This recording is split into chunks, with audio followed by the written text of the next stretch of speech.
Welcome back to the Fantasy Network, everyone. My name is, of course, Jimmy Nuts, and it's time for another episode of In a Nutshell, where I'm going to be wrapping up everything that I read in the month of August 2024. I'll give you a sneak peek of what I'm looking forward to in September, as well as the Patreon pick of the month, a random book selected by my patrons.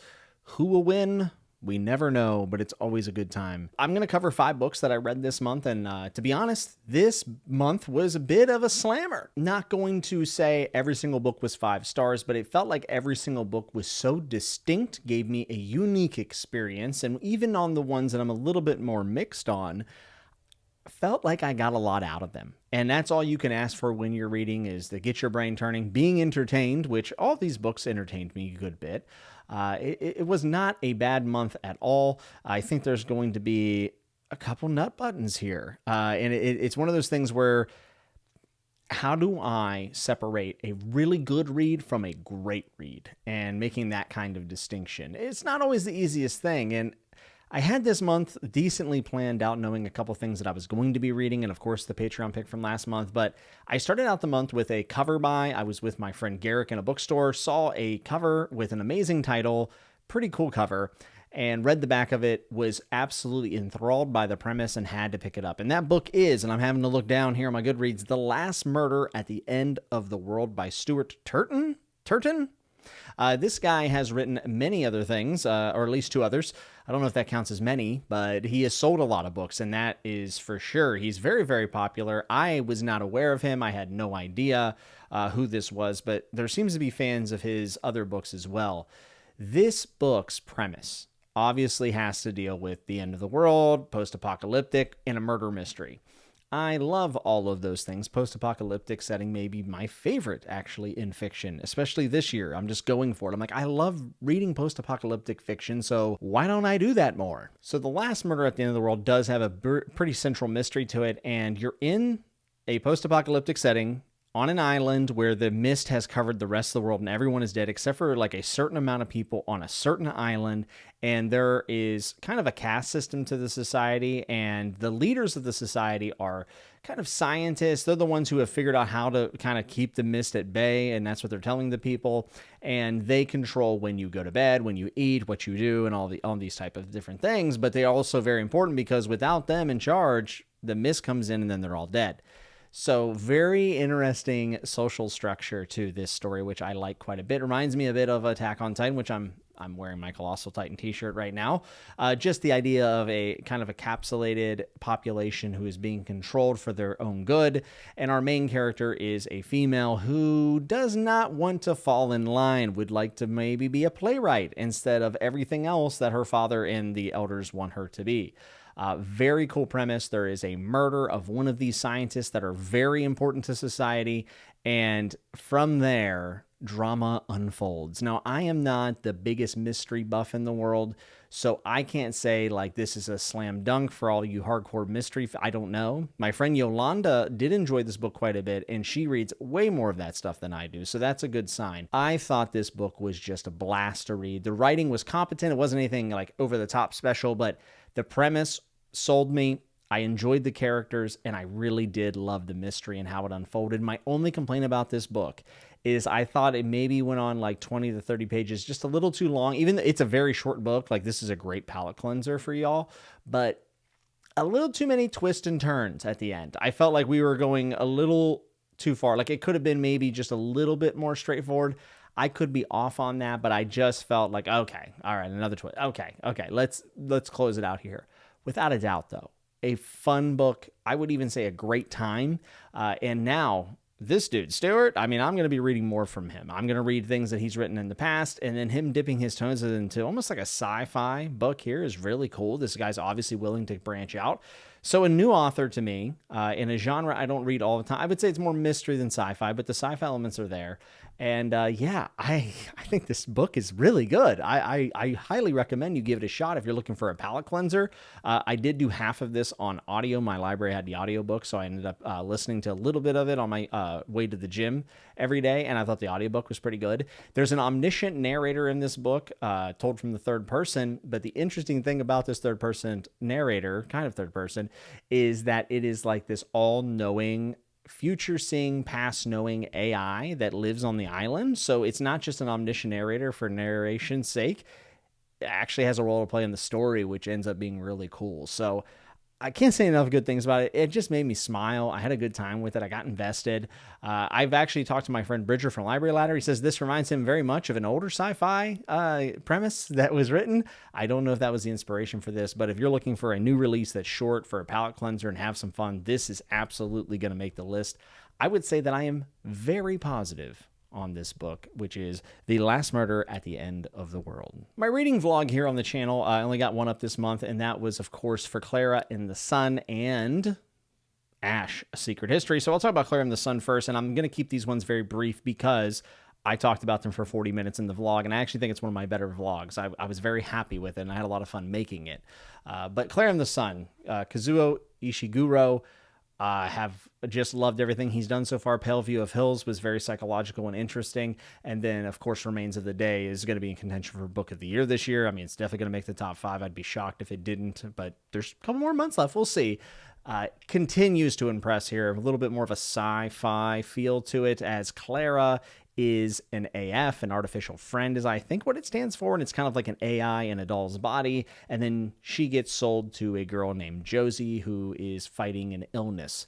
This is a world in our future that has been definitely changed by events, natural events. It seems like pollution's a big deal, and this book does a phenomenal job of getting a lot out of a little, very short book, very brief on details and not explaining everything to you, but letting you ruminate on it and create almost fill the gaps in of this world yourself, which I really appreciated. If you were someone that wants everything nice and neat and fully explained to you, which, that's fine. This is not going to be the book for you. This book is very methodical, and Ishiguro does a great job of telling a story with the words that he's not using, which is one of my favorite things an author can do. And the way that I was able to speculate on this with Murphy and Joanna, who I buddy read this with, was just a blast. I mean, it was really a great book to read in a group. I know that this is maybe one of the more polarizing works that he has done.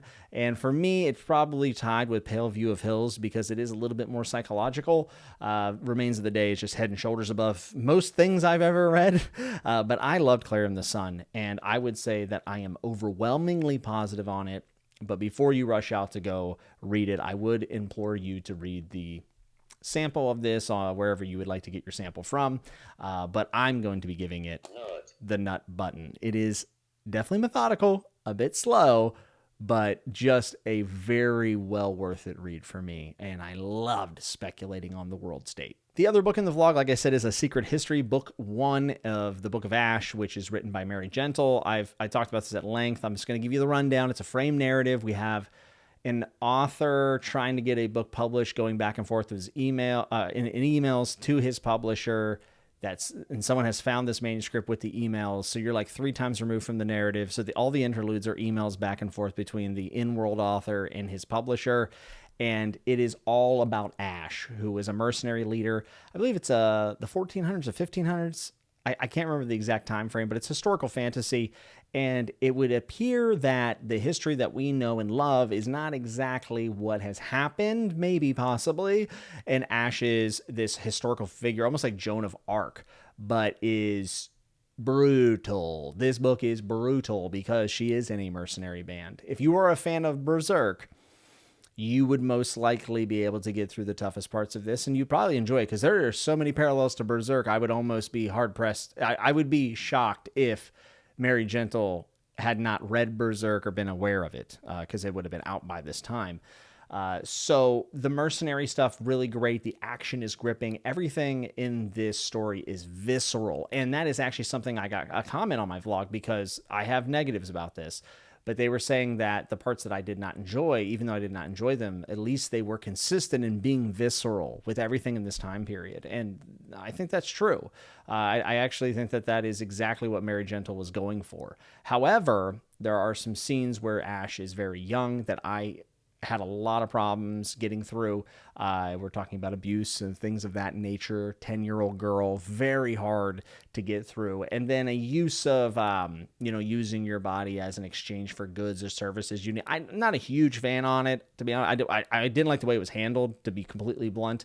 And then there was just some an abusive relationship, and I don't know. There's a lot around it. I'm not going to go into. I went all to in my vlog, so you can check it out if you want to hear more about this book. But one of the most ambitious reads I have read in the fantasy genre, and I think Mary Gentle was extremely effective with the ambitious elements of the story. And you think you would read something like this, and that would be where maybe it falls short, but absolutely not. There are some crazy things in this book, fantastical wise, and almost trending into a sci-fi territory where she is just bringing it all together, and she really goes for it. So outside of the more grim things that I wasn't a huge fan of the execution of, everything else that she goes for, she nails.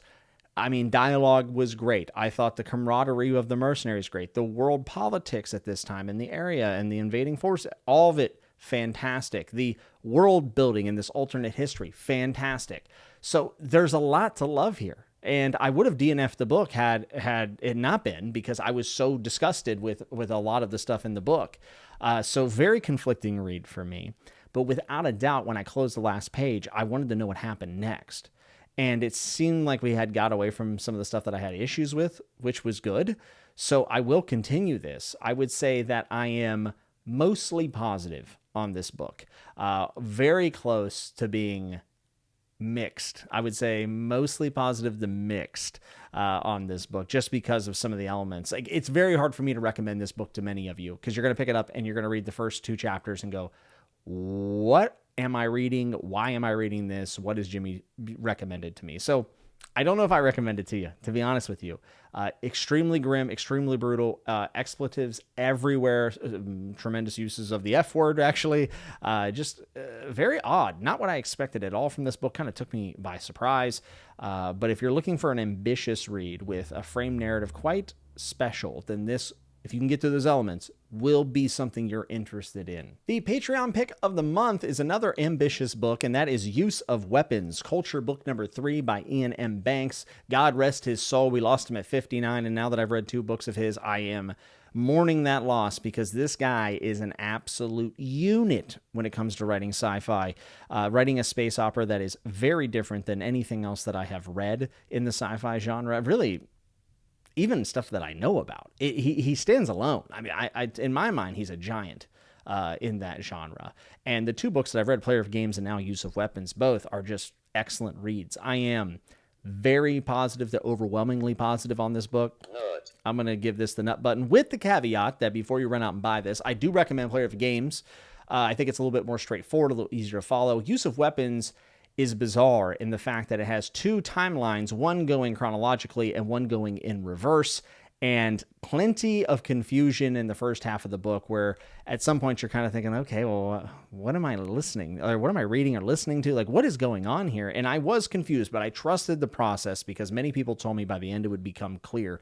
And the ending of this book hit me like an anvil. I thought it was just absolutely tremendous, to be honest with you. And was the confusion and wading through the waters of the whole book worth it? Without a doubt. I heard that there was a first draft of this book that was like way longer. I'm so glad it wasn't. I think it's a perfect length, because just when I was starting to get a little bit tired of being confused, it all panned out. And at the core of the story, it's really about a man and where he is in the world. He's being used as almost a weapon, you could say, use of weapons. Maybe you could say he's being used as a weapon, but more so about this man's life and the role that he has played in pretty big events, but also the personal impact that it has had on him and his family. And I found myself so invested in the characters. And the one thing that Ian M. Banks is able to do, and let me just say, this has an impactful plot, in my opinion. There's a lot of stuff to get attached to, but my God, Ian M. Banks is hilarious. His drones and sentient ships, everything about it has so much personality and charisma that there's really not many other people, I think, that can make me laugh as hard as Ian M. Banks does, or just get a smirk on my face. I think that he has some of the best one-liners.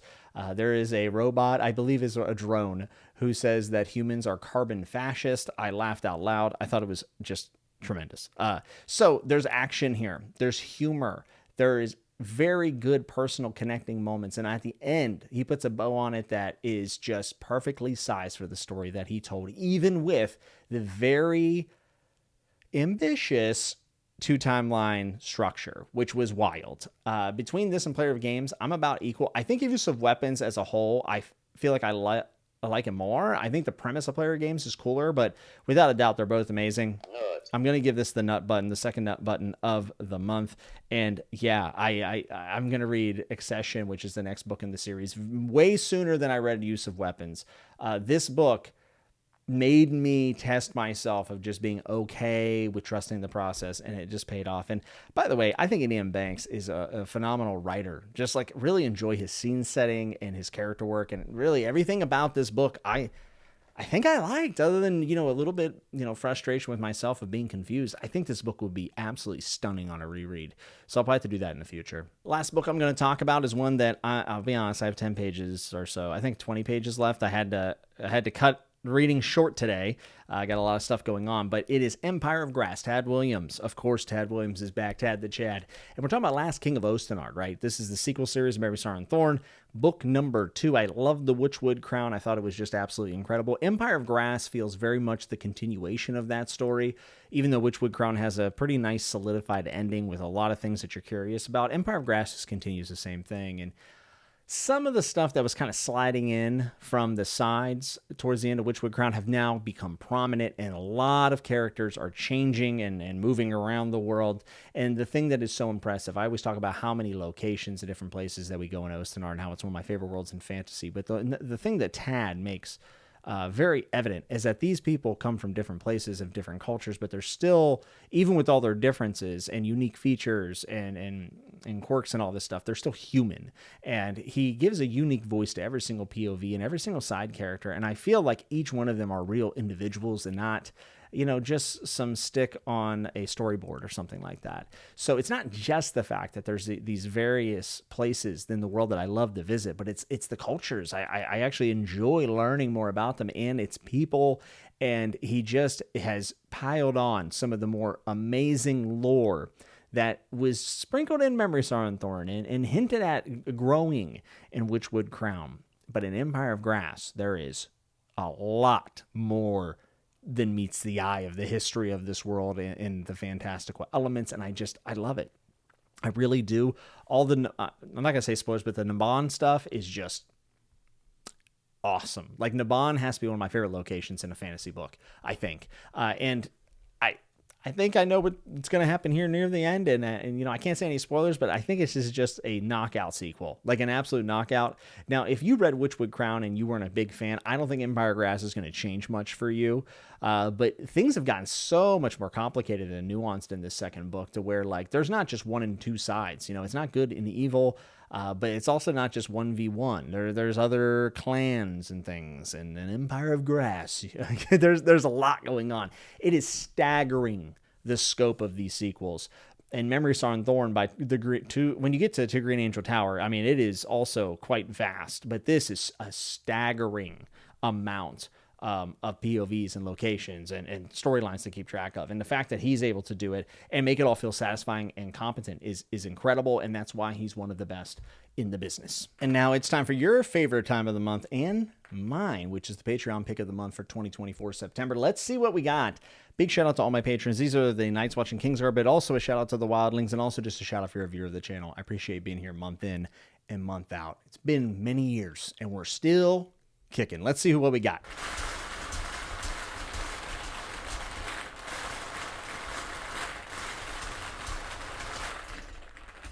I'm going to tell you what, that was a good shakeup. I'm not going to lie. That was a fantastic shakeup. I'm going to mix them up just a little bit more, reach down deep. And number 63, Benjamin C. from Down Under. And the book is Toad. I'm fairly certain this is going to fall within that hot girl fiction that I've read in the past. My Year of Rest, Relaxation, Boy Parts, that kind of thing. The only thing I know about Toad, and I might be wrong, maybe Benjamin, you can message me and tell me if I'm wrong, but I'm pretty sure this is going to be a very gritty, gross book. Number 63, Benjamin. So congratulations, Benjamin. I look forward to reading Toad in the month of September. So what else am I going to be reading the month of September? Well, I'm going to finally read Heroes Die, The Axe of Cain, book number 1 by Matthew Woodring Stover. This is a book that has been on there forever, and I'm going to be reading with some friends in September. I'm also going to be reading Devin Madsen's new release, which is Between Two Dragons, I believe is the title. I've actually already started chapter 1. We'll see how that ends up going. And then other than that, I think I'm going to get to The Failures by Benjamin Lyer. I have 2 very long plane rides coming ahead of me in the next few days, so I'm going to be able to probably bust out 1 or 2 books really early in the month. And The Failures is a newer release, and Tad Williams liked it, so maybe I will too. It's a book that I really want to get to, so I'm going to be reading that as well. And then we'll see where the month takes me. I don't want to plan out too much ahead of time. I want to know what you read in the month of August, what you're reading in September. We're coming into that last little bit of this year. It's crept up on us. So do you have any goals before the end of the year? I would love to hear about them down in the comments below. I want to thank you so much for checking out this video. If you liked it, you can hit like. If you hated it, you can hit dislike. And if you loved it, think about subscribing. I have a Patreon in the description. It's optional, but always appreciated. Until we see you next time, be good, be safe, and remember to always keep turning the page.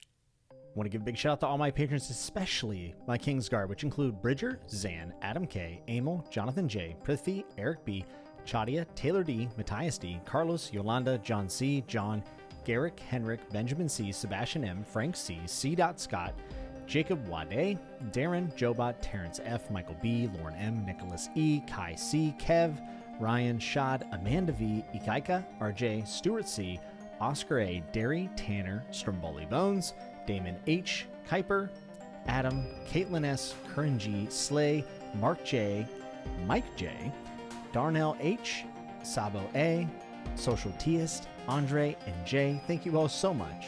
You're the best.